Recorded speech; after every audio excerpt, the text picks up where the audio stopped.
it's obvious from the disarray that China is in now that they didn't take the time to actually make a plan for the transition, which is shocking. And when you combine this with a lot of other mismanagement of the economy over the past decade, it really makes us all question the much vaunted competence of decision-making in China. There's no longer this aura of this highly competent leadership in China. Imagine spending an hour with the world's greatest traders. Imagine learning from their experiences, their successes, and their failures. Imagine no more. Welcome to Top Traders Unplugged, the place where you can learn from the best hedge fund managers in the world so you can take your manager, due diligence, or investment career to the next level. Before we begin today's conversation, remember to keep two things in mind. All the discussion we'll have about investment performance is about the past, and past performance does not guarantee or even infer anything about future performance. Also understand that there's a significant risk of financial loss with all investment strategies, and you need to request and understand the specific risks from the investment manager about their product before you make investment decisions. Here's your host, veteran hedge fund manager Niels Larsen.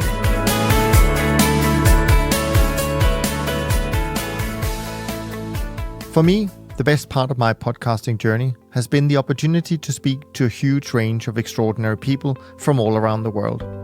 In this series, I have invited one of them, namely Kevin Coldiron, to host a series of in-depth conversations to help uncover and explain new ideas to make you a better investor. In the series, Kevin will be speaking to authors of new books and research papers to better understand the global economy and the dynamics that shape it, so that we can all successfully navigate the challenges within it. And with that, please welcome Kevin Coldiron. All right. Thank you, Niels, and welcome everyone. We've got a very important show for you today. Our guest is Susan Shirk, one of today's most influential experts on U.S.-China relations and Chinese politics. Susan first visited China in 1971, and she's been researching, teaching, and engaging with China ever since, including several years as Deputy Assistant Secretary of State in the East Asia Bureau for the Clinton administration. She's currently a research professor at University of California, San Diego, and chair of their 21st Century China Center. She's joining us today to talk about her illuminating new book called Overreach: How China Derailed Its Peaceful Rise. So Susan Shirk, thanks so much for joining us today, and welcome to the show. Thanks so much, Kevin. Great to be here. So you first visited China over 50 years ago, and I was kind of poking through your background, and I noticed that you had actually attended a critical language program at Princeton in the 60s, and I was wondering, is that where you first started studying the country and language? Well, I went to Mount Holyoke College, and before I went to college, I had the opportunity to be an exchange student in Japan. So that stimulated my interest in Asia. And then I started taking some Asian history and politics courses at Mount Holyoke, but they didn't have any opportunity to study language. So when this opportunity to be a critical languages student at Princeton, which at the time was still an all-male school, opened up, I certainly leapt at the chance. It had a lot of appeal in many respects, and that's where I started studying Chinese. Actually, I started the summer before at Columbia because I grew up on Long Island, and so I took an intensive summer course with the famous Loretta Pan, one of the most famous Chinese teachers ever, and she was at Columbia, and that's where I started and then continued at Princeton. Yeah, I was really curious about that because that is quite a while ago, and China was an utterly different place then. It wasn't integrated in the global economy. It was, not really, I guess, on the radar screen. And why did you choose China back then? Well, I started off with a focus on Japan, but then so much of the history of Japan actually takes us back to China. And so I just became fascinated with China. And this was in the 1960s, and Mao's China was so mysterious. So I thought it was fascinating. And the Cultural Revolution started. What was that all about? So, but I do look back and think it was very odd to study a country that I might never have had the chance to visit. It would be like studying the moon. But I was so fortunate that just when I was a PhD student doing my dissertation research in Hong Kong, where I interviewed refugees from the mainland China, China opened up, and I was fortunate enough to be in the first group of Americans to go into China after the ping pong team. So we were actually in China for a month, our group of students, PhD students. We were there the same time Henry Kissinger came to set up the Nixon visit. Wow. And how does it? Yeah, I mean, you said Princeton was all male when you were there in the '60s. I mean, how did it feel being a woman visiting a Western woman visiting China in 1971? How were you treated? China was a place that treated women very differently, I'd say, from Japan and Korea. And I think that's really Communist Party ruled systems do have a higher participation in higher education and just education more broadly for women, and career opportunities or job assignment, which is what it was then, was pretty good for women. It was not a terribly sexist place. It's probably, of course, the situation today is a lot more complex. So, your history with China is so extensive that I think if we did the usual career overview, that might consume our whole hour. So I thought perhaps we could just jump to the end and ask you to explain what the 21st Century China Center is and what your role before we move on to the book. Oh, well, thanks so much for asking me about it, because our center has probably the largest concentration of scholars studying contemporary China of any Chinese American university right now. And we're quite unique in that we're both an academic research center and a think tank. So our goal is to do cutting edge research. We have something called the China Data Lab, because we do a lot of empirical work in data of all sorts, media data, surveys, economic data, data on policy output, the Chinese system, and do it in a very rigorous way. And then we try to translate that knowledge into recommendations for wiser policy from the United States and actually from China as well.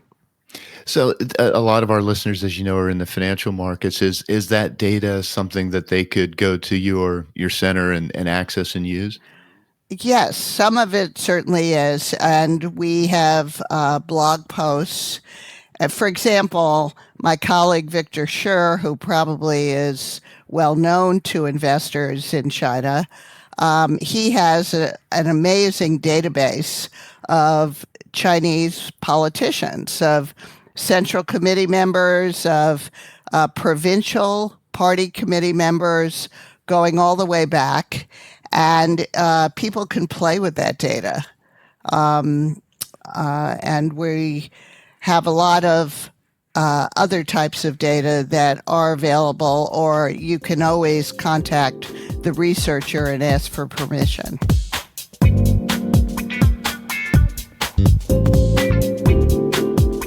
Let's talk about your book. Why did you decide to write this book? It's very extensive. I mean, how long did it take you to finish it? Well, I actually started the research back around 2006 because that's when things changed in Chinese policy, both foreign policy and domestic policy. And up until that time, U.S.-China relations and China's relations with its neighbors and the rest of the world were going pretty well due to Chinese foreign policy of restraint. Chinese leaders, Deng Xiaoping, Jiang Zemin, and Hu Jintao, during his first term, had a very good understanding that China's rapid rise as an economic and military power would inevitably create these perceptions that China was a threat. So they saw their challenge was, how do they show other countries and people in those countries that China wasn't a threat because its intentions were friendly, were benign. So they did a pretty good job of it. And, they opened up all sorts of trade agreements with their neighbors. They became the largest trading partner of pretty much all countries in Asia. And they took a pretty flexible, pragmatic attitude toward foreign policy, with the exception of relations with Japan and Taiwan, which were always fraught because of being hot-button issues of popular nationalism. So, but that changed in the mid-2000s. China's civilian maritime agencies, of all 8 or 9 of them, started pushing around the fishing boats and drilling rigs of other claimants in the South China Sea. And that was very puzzling to me because the South China Sea hadn't been a focal point of popular nationalism. There was very little attention paid to it. So I was very puzzled by why why China was behaving that way in the South China Sea. And that really had changed the narrative about what kind of rising power China was. People started seeing China as much more threatening. And at the same time, domestic policy also had changed. It became social control became tighter with grid management of society. Censorship tightened up of the internet and commercial media after a period which had been like peak freedom of information in China. This was right before the Olympics, and it was before the global financial crisis. So that was a puzzle to me, and I started doing research, did a lot of interviewing in China. One of my main source really is talking to all sorts of political people, party people, business people, journalists, to try to understand what explained this sharp change in Chinese policy.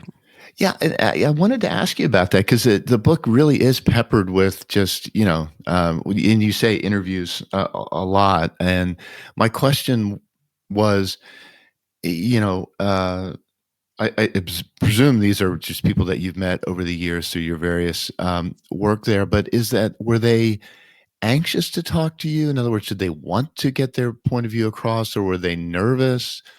Does that put them in any risk with the book coming out? Can people sort of back out who they are? And because some of them are critical of Xi Jinping and the direction of the country. Not all, but certainly some. Well, I'm always very careful not to identify people. And I have been interviewing Chinese since the late 1960s for my research, and I'm happy to say that nobody's ever gotten into trouble because of talking to me. I'm extremely protective of my sources. And as social scientists, we have that obligation. And it really is important to me. So I'm very, very careful about that. So I want to circle back to that at some point, but let's talk about the evolution of the control regime in China. You said sort of things started changing in 2006, and there's a number of kind of ironies that go through the book. And one of them, to me anyway, was that this change emerged under Hu Jintao, who you described as, in some sense, kind of a weak leader, and he didn't that power was dispersed through kind of different bases that represented the different, I guess, functions of the Politburo and the people on the Politburo, what they controlled. So you had a situation where it was a decentralized leadership, not a strong authoritarian figure at the top of it.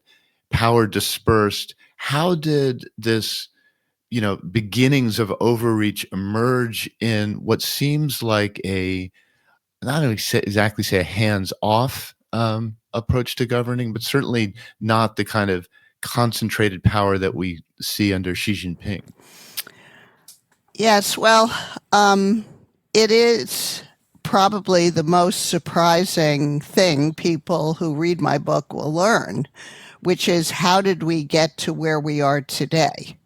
And today we have Xi Jinping, who rules like a personalistic dictator, really, with a cult of personality and relying just on a small circle of advisors whom he's known for years, and not paying much attention to the professionals in the government or even in the party. And so power is very centralized, very concentrated. And that leads to overreach, which is the title of the book, and the concept which the book is all about, which is taking things too far, doing them in a very exaggerated way, in a manner that actually snaps back to harm yourself. That's costly to yourself. So this type of dynamic of power concentration, I explain how that leads to overreach. But remarkably, it actually started under a very different leadership system of collective leadership, in which China was ruled by a 9-man political oligarchy of senior leaders in the party and the standing committee, each of them responsible for a particular portfolio of bureaucracies. And these bureaucratic interests became very hived off from one another. And the barons at the top, they're very protective of their own interest groups, and started hyping international threats and domestic threats in order to get bigger budgets and more bureaucratic influence for the agencies they were in charge of. And what I call the control coalition, the internal police, the public security bureaucracies, the state security bureaucracies, the military, the paramilitary People's Armed Police, the propaganda department, led by the security czar Zhou Yongkang, they basically hijacked Chinese policy and became very, very powerful by hyping these threats.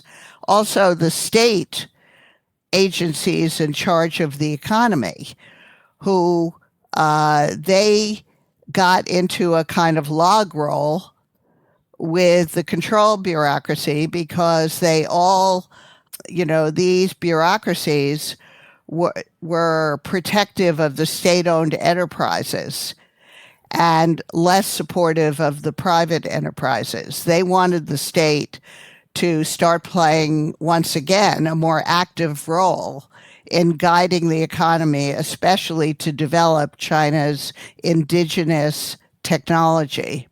So it's a complicated story, which I try to make clear and vivid, but at the end of Hu Jintao's 10 years in office, China was very corrupt because each one of these barons was able to collect a lot of rents, a lot of bribes, because they were so powerful and had all this patronage to promote other officials subordinate to them.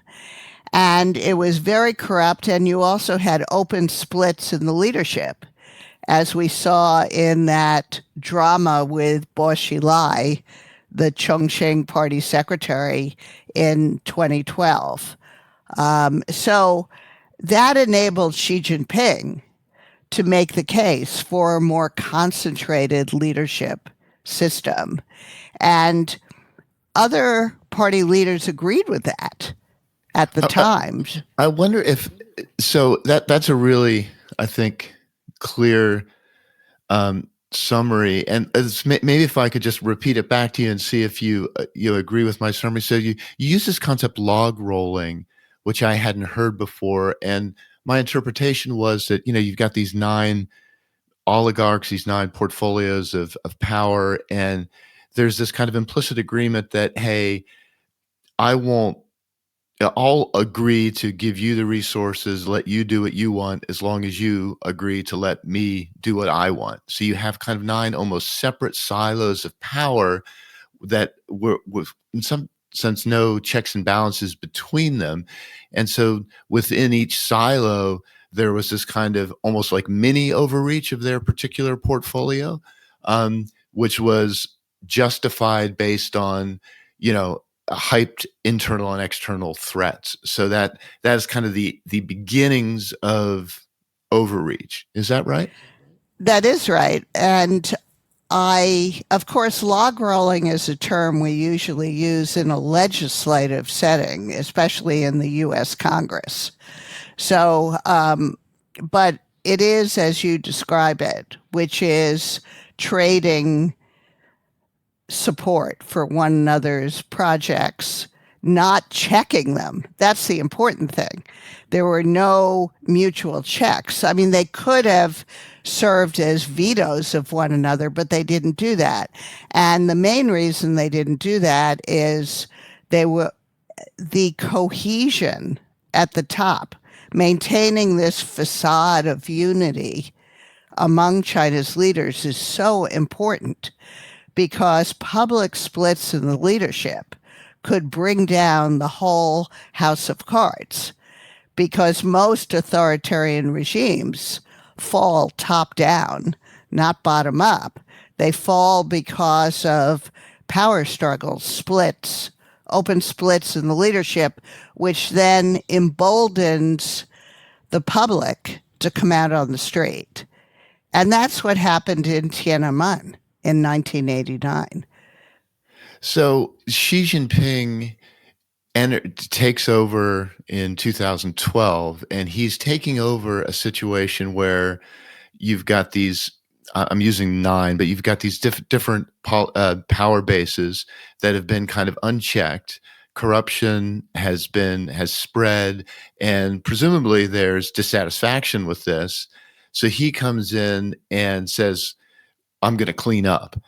And he starts concentrating power, tackling corruption, purging the top generals of the military.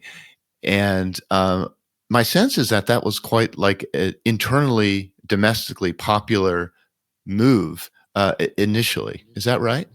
That is right.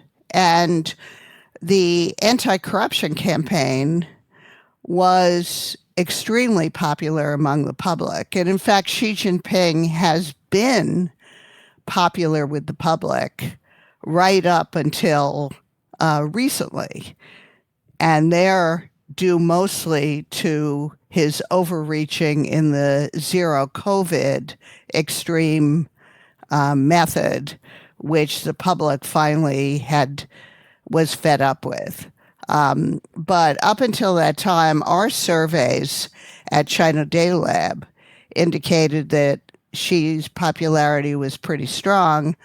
But recently, the public has started to want at least some modification in the zero COVID approach. But among the leadership, the other leaders, of course, this concentration of power, originally they thought it was needed and it would benefit all of them. And Xi came in acting as if all of the interest groups were going to be supported by him. He actually issued a very market-oriented economic reform document back in 2013, most of which has just been left as words on paper, not been carried out. But originally, everyone was very excited, and they thought, well, now we've got a strong reformist leader like Deng Xiaoping, and we're going to see another wave of market reform. Investors, both international and domestic, were quite excited about that. But in the end, Xi Jinping concentrated instead on military reform, spent a huge amount of time on that, and on shoring up the loyalty of Communist Party members to the party and to him personally. And so this anti-corruption campaign was also a purge of rivals, real and imagined, to Xi Jinping. And according to a recent statistics from the Party Discipline Commission, almost 5 million officials have been investigated and disciplined since the start of the campaign in 2013. And this purge continues up until the present date.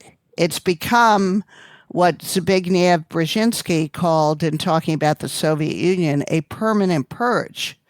The purge is now going after the internal security officials and the discipline commission officials who had been so trusted by Xi Jinping that they did the investigations and the prosecutions of the first rounds of purge against senior officials. But now they themselves have been put in prison for life with suspended death sentences because ultimately Xi loses confidence in the loyalty of these people who proclaim themselves to be completely loyal to him. You know, Mao said to Ho Chi Minh in the 1960s, when your followers praise you, you know that you cannot believe them. And obviously, Xi Jinping also feels that same kind of suspicion when you put so much pressure on other political officials to show how loyal they are and express that loyalty through praising you and through their actions and carrying out your policies, bandwagoning on your policies, then of course you suspect that they're not sincere. They're doing it to save their own skin. It's fascinating. I mean, there's so many directions we could take this conversation, but so in terms of like the how Overreach developed, it started as with log rolling between different power bases, and now you have, like you said, this what you call bandwagoning or over compliance, this kind of desperation to she utters something, and then people say, okay, we've got to do that, but we've got to do even more. So you get policies enacted that maybe he didn't even want to enact in the first place, but it's a result of this desperation to show this overcompliance or bandwagoning. Could you give us a couple example, like specific examples of policies you think that where Overreach might not even represent what she had originally wanted? Well, I think that's a matter of degree. I think most Chinese officials are really good at trying to figure out what the leader wants. There's this esoteric language of ideological language, of slogans, much of it Marxist now. As Kevin Rudd has reminded us, Xi Jinping is immersed in Marxist ideology. So other officials figure out what direction Xi Jinping is heading in, and then, as you say, they overdo the way they carry it out. They first of all want to be first on the bandwagon, and then they take it to an extreme degree. So I'd say two examples. One, this so-called wolf warrior diplomacy, which is Chinese diplomats going right up to the foreign minister, state counselor, national security advisor themselves, who gush praise for Xi Jinping and then rudely attack other countries in a way that is not at all diplomatic, because it's a performance for the leader. They're really performing for Beijing.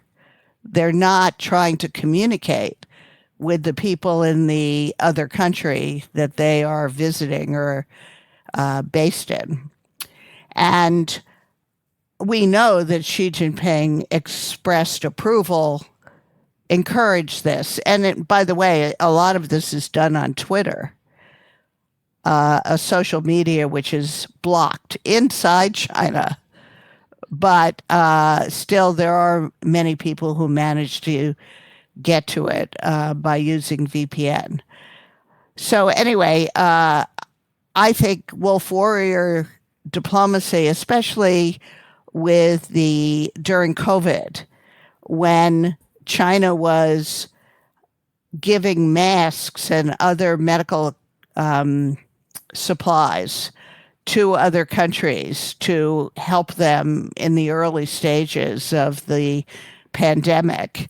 And there, the ambassador in that country insisted that the leaders of that country come out with television cameras to say how much they appreciated China's help, how great China was, and, if possible, to endorse Chinese policies regarding Taiwan or Xinjiang or some other essentially domestic issues.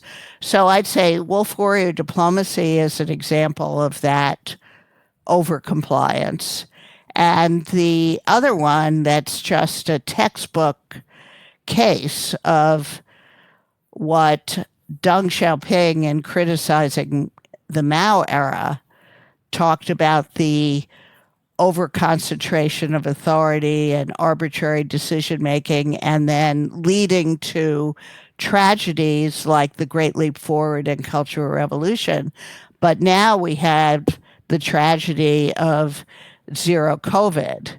I mean, local officials during this period in which Xi Jinping made support for zero COVID a kind of totem of loyalty to him. He made all the other leaders in the standing committee Biaotai stand up and declare their support of this, arm in arm with him. And then other local officials, they were the ones who were under pressure to carry it out. And what that meant, of course, was so costly.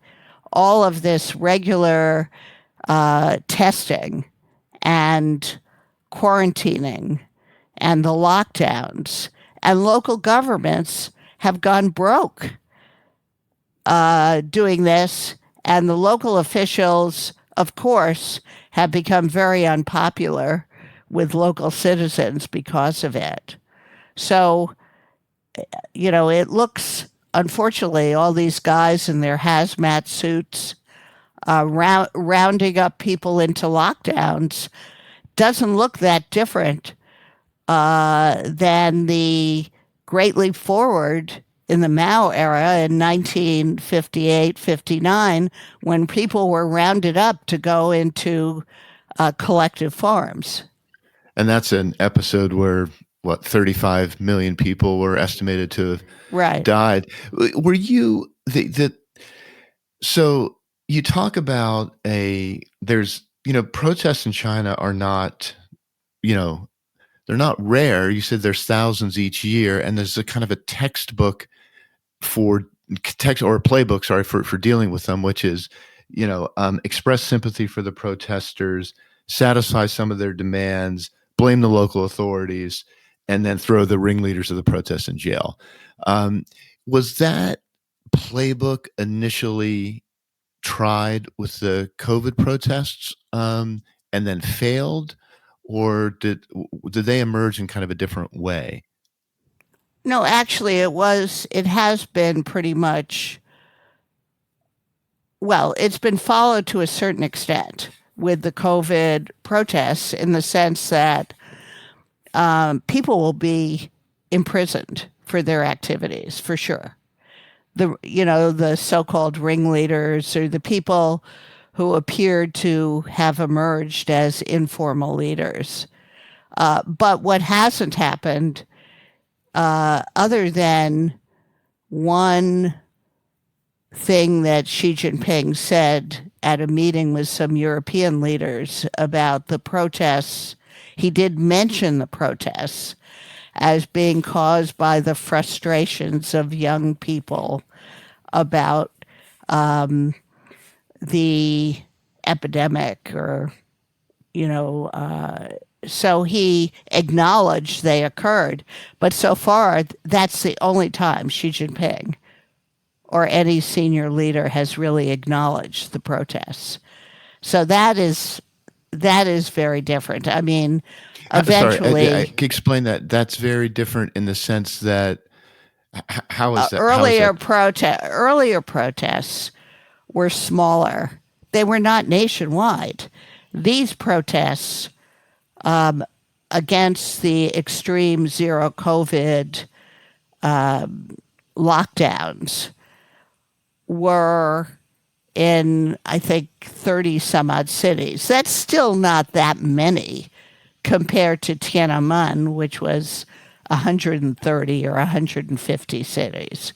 But it was the first time since Tiananmen that you had nationwide protests against a policy of the central government. Previous ones in the preceding decades have been local issues.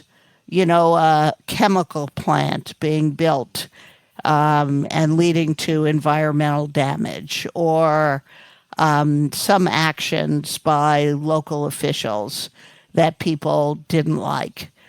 But this is a broader kind of protest than the ones we've had up until now.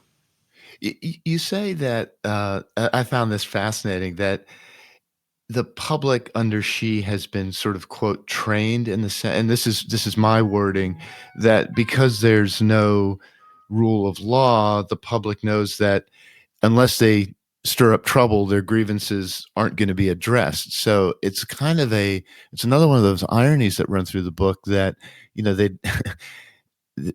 there's this domestic control regime that wants to stamp down on protests, yet by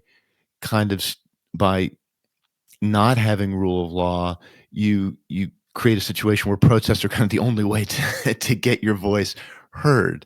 Absolutely. And now, and we see that in spades with these protests against zero COVID, because, there had been a lot of rumblings, a lot of criticism by public health professionals, and a lot of discussion, sub rosa discussion in China about the problems with the Xi Jinping's zero COVID.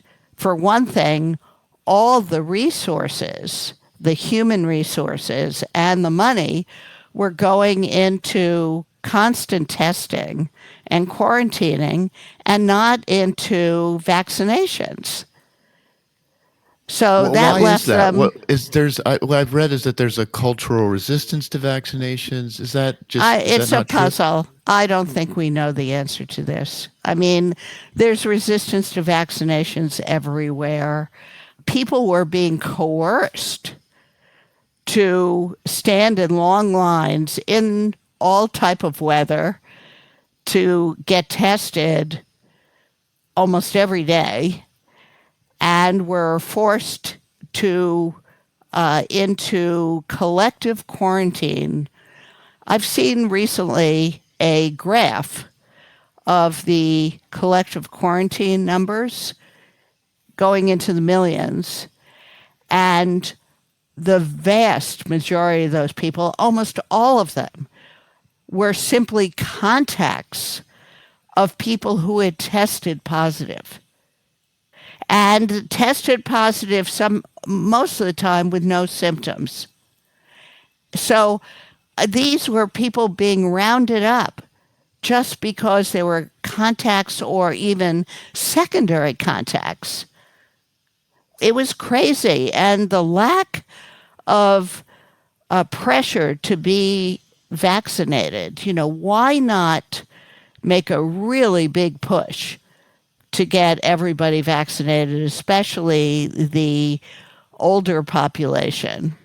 Presumably, if the testing was a kind of bandwagoning or overreaction to Xi saying zero COVID, presumably if he said, hey, everyone should be vaccinated, then you would get the same effect kind of manifesting there, that all of a sudden, we'd be rounding up people and vaccinating them. Which would have been much better, because they would have been prepared for the transition.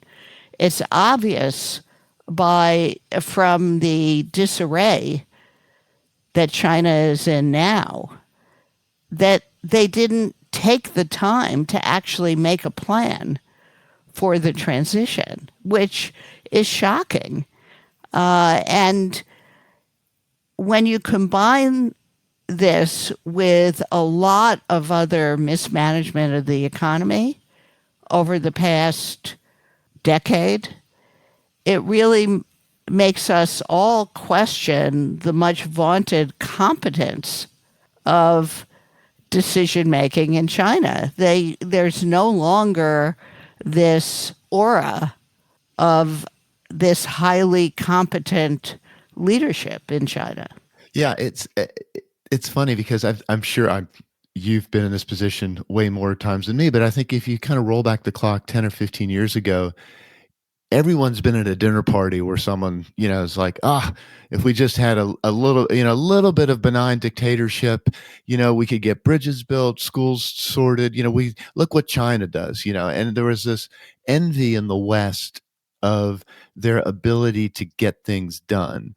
And, contrasted with a seeming inability, particularly here in America, to get things done. And now, we're 10 years later, that's utterly reversed. I think. I mean, no one looks at China and says, "Gee, we want to emulate their model," which is ironic because you said Xi Jinping entered office wanting to tell China's story well, and what I kept thinking to myself is, well, the story was told best when they didn't tell the story. In other words, in the early days where they just went about their business of integrating into the global economy and not really being overly sensitive about criticism of their domestic policy, people kind of maybe didn't see them entirely benign, but they were like, hey, maybe this can be like Japan or Korea, that over time they could become a more open society and folded into the international community. And now, ironically, I think my sense was that the more Xi wanted people to respect China, the less people have. Do you agree with that? I think that's a really very astute observation, and it's what makes me really frustrated and sad about the trajectory that China and U.S.-China relations are on right now, because for so much of my whole career studying China, China has been rising peacefully. I mean, that's why the subtitle is How China Derailed Its Peaceful Rise.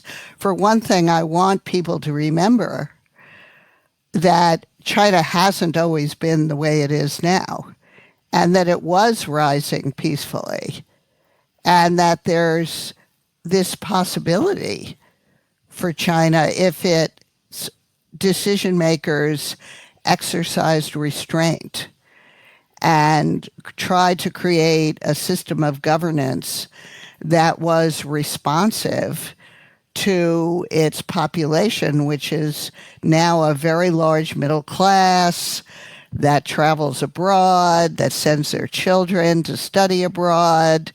What they want is a modern life, not a totalitarian dictatorship.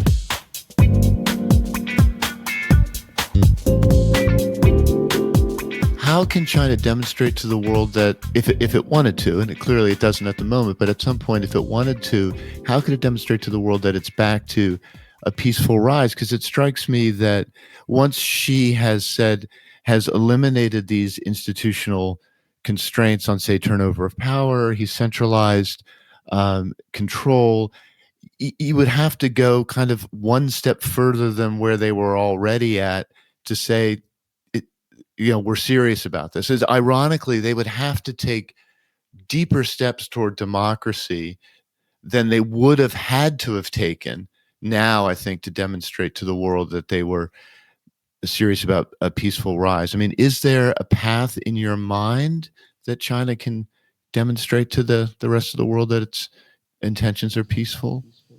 Well, in my last chapter, that's where I get to policy recommendations to Beijing as well as to Washington.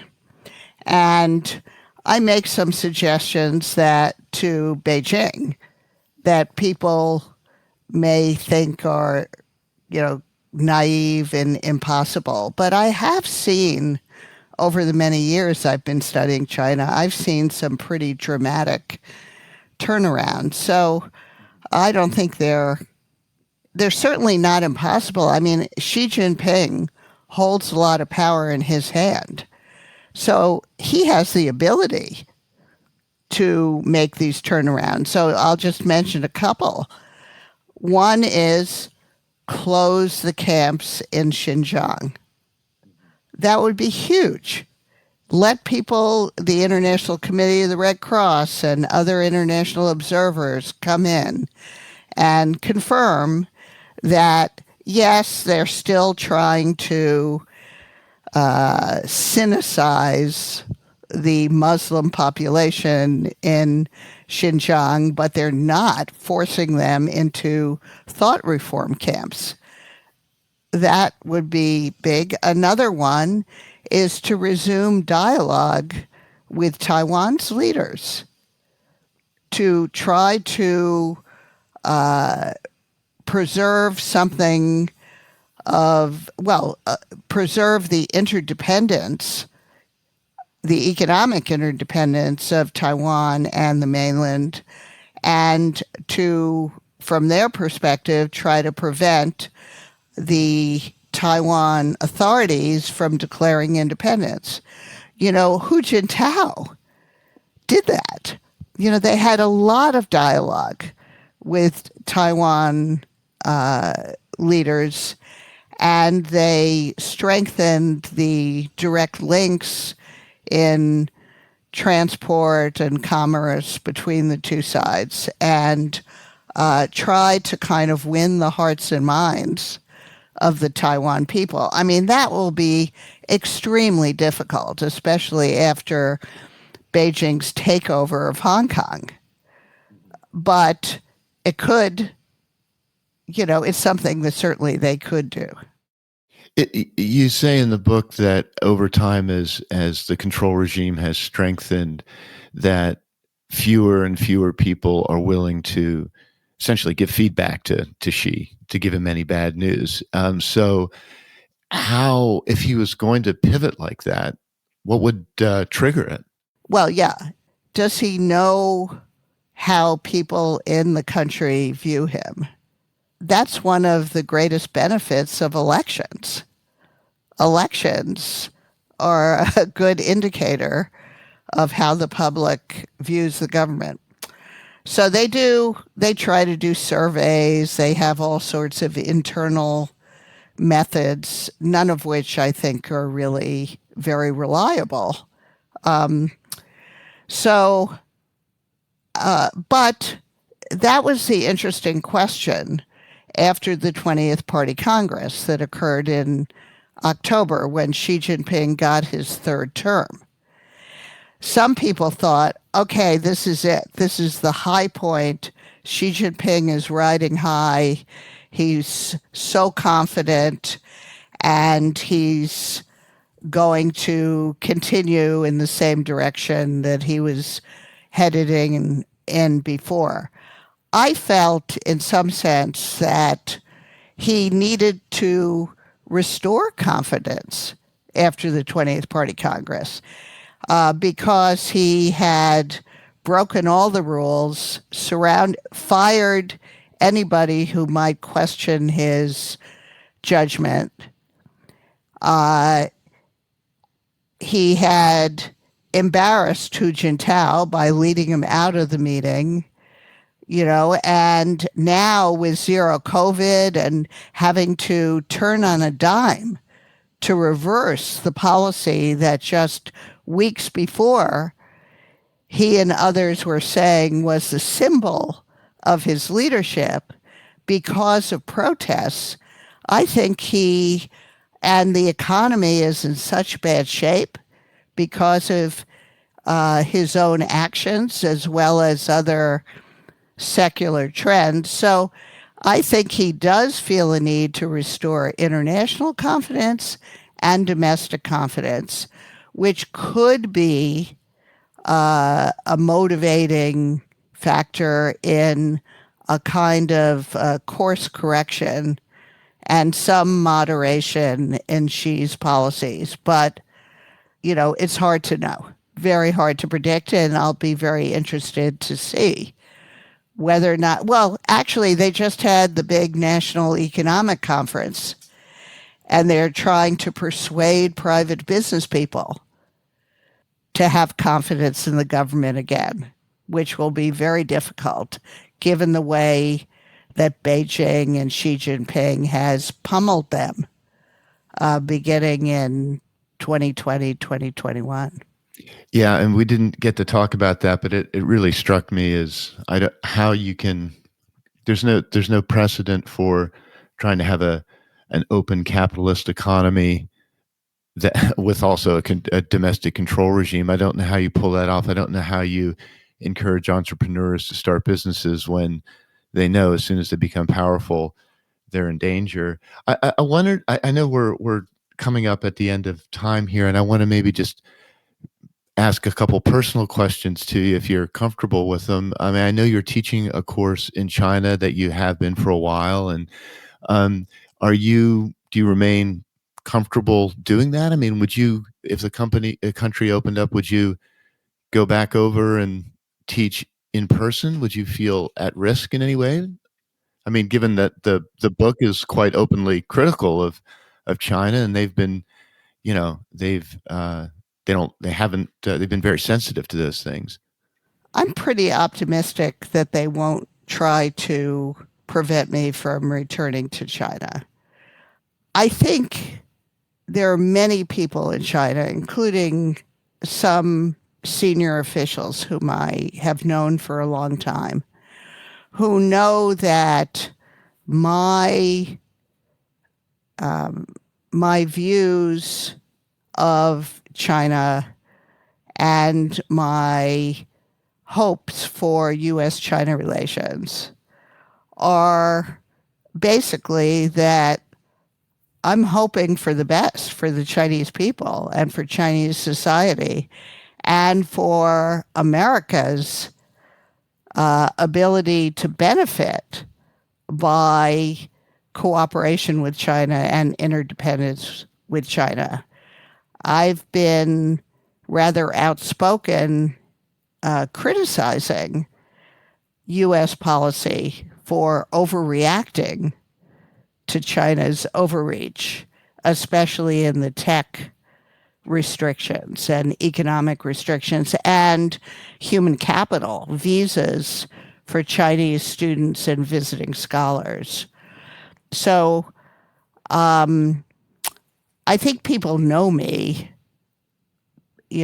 because I've been going to China for so long. I'm so old. And so I'm not really too worried about them shutting me out. But if they do, they do. I'm not interested in self-censoring myself at this stage in my life. Will the senior people in China read your book, do you think? I don't know. It's, of course, not going to be translated into Chinese and published on the mainland. It's much too sensitive for that. My book, Fragile Superpower, was published in Taiwan. So there was a Chinese edition with different characters, but and published in Japan and other countries. So I don't know. I think they'll probably learn what's in the book, even if they don't read it. And I have to say that so far, what I've heard from people in China is that people are aware of the book and interested in it. And, so I'll have to go and find out. But yes, I'm very keen to go. I've been invited to give a talk in Hong Kong in February, and I'm going to try to go to the mainland if there's no quarantine requirement. Well, I certainly hope you are able to go back again. And I think the book is not only an interesting read, but really just a service to people here who, we all struggle to really understand what's going on in China. To have someone with such an intimate knowledge of the culture and the politics write about it, and write about it, like you say, in a way ultimately that, with the best interests of both countries in mind. I think that's a real service to everyone. So I wanted to thank you for writing the book, and I wanted to thank you for taking the time to come and talk about it with us. I really appreciate it, and I wish you all the best. Thanks so much, Kevin, and thanks for giving me this opportunity. Okay, and with that, I'll pass it back over to Niels. Thank you so much, Susan and Kevin, for an amazing look into the evolution of China in the past couple of decades, and essentially how they got to where they are today and the derailing of their peaceful rise. Susan had some extraordinary insights to share, which are very important because I think that if we don't understand China and where it's heading, it's hard to predict the future of the rest of the world. To me, it was frightening to hear how centralized the control in China is now, and how in the past 10 years or so, 5 million people have been purged under President Xi. I mean, that's the size of the Danish population. The whole concept of log rolling and how the 9 or so portfolios of power are now operating without any checks and balances was fascinating to learn about, but also to hear that President Xi essentially was popular with the people until recently, when COVID restrictions simply started to overreach. And finally, it was interesting to hear some of Susan's proposals to China as to how they could move back to a path that the rest of the world could start to trust again. Make sure you go and follow Susan and Kevin's work, as well as getting a copy of their books, because as you can tell from today's conversation, some of these ideas and topics are not being discussed enough on mainstream media. From Kevin and me, thanks so much for listening, and we look forward to being back with you on the next episode. And in the meantime, take care of yourself and take care of each other. Thanks for listening to Top Traders Unplugged. If you feel you learned something of value from today's episode, the best way to stay updated is to go on over to iTunes and subscribe to the show so that you'll be sure to get all the new episodes as they're released. We have some amazing guests lined up for you, and to ensure our show continues to grow, please leave us an honest rating and review in iTunes. It only takes a minute, and it's the best way to show us you love the podcast. We'll see you next time on Top Traders Unplugged.